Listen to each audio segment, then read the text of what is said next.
जय जगन्नाथ सांग मैंने मुझे बनाऊँ महाराष्ट्र फेमस मुंबई रे फेमस एटा मिलूँ पोहा। देखो मु कौन कौन सब सामान नहीं जाइए आपण मैंने चाहिए बीट नहीं पारे ए गाजर भी ऐड करें कोबी ऐड करें आपण को जो सब्जी भी फेवरेट से नहीं पारे। मु बस कैप्सिकम नहीं देखो मो कंचा बादाम अच्छी तो मुझे भाजी नेबी। सांग मैंने आपण मैंने केमती अच्छा निश्चित भाव भलरे थे। प्रभु जगन्नाथ पाखे एति प्रणादी कि समस्ते बहुत भल रुहतु। देखो सांग मैंने मुझे चिना बादाम भी नहीं जाइए बादाम भाजी सारिकी चिना बादाम भी भाजी देली। चिना बादाम को भाजी सारा छोट छोट टुकड़ा काटिदेवी। एबे तेल नहीं गली फर्चून रिफाइन तेल नहीं आपण फर्चून सनफ्लावर नहीं आपण चाहिए रिफाइन जहाँ आपण घरे आवेलेबल नहीं पारे। मुझे पियाज रसुण किसी भी आड करनी श्रावण मास आपण ओषा उपास भी एमती कर बन खाई।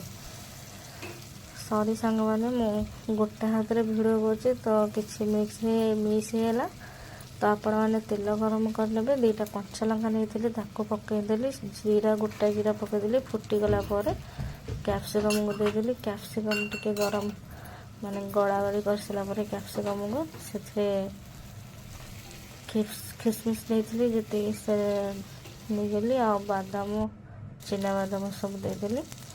अल्प टिके हल्दी हाँ जीरा गुंड टिके पकईनेली। सब को मिक्स कर नवा खंडे तेजपत्र भी नहीं आने मोस्ट इम्पोर्टेंट भूसंग पत्र बा मेरुसंगा पत्र। जितेबाला आम तेल रे जीरा और लंका पकेबा कंचा लंका से भूसंग पत्र को छुंक देदबा। तापर कैप्सिकम को पकेबा। कैप्सिकम भाजी सारा पर बादाम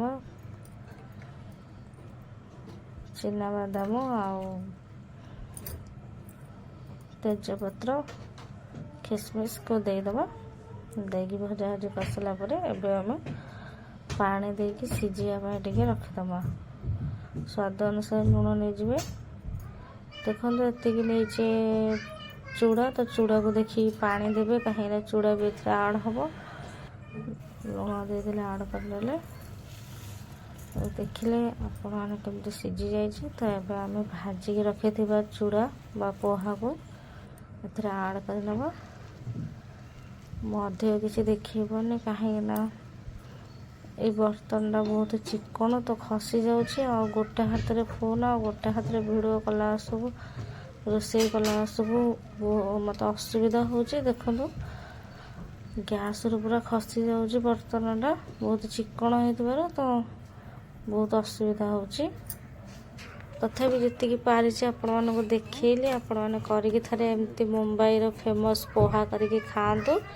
एठी बिक्री हुए पोहा किणिकी भी लोक खाती किंतु मुझे घरे बनई आपण मैंने थे एमती पोहा बन खातु। आमर ओडिशा रे तो आपको चूड़ा उपमा कहती किंतु एठी फेमस पोहा देखो केते बढ़िया से आ फुलफुलिया पूरा बढ़िया से हो जाइए। पोहा आमर बनी जाइए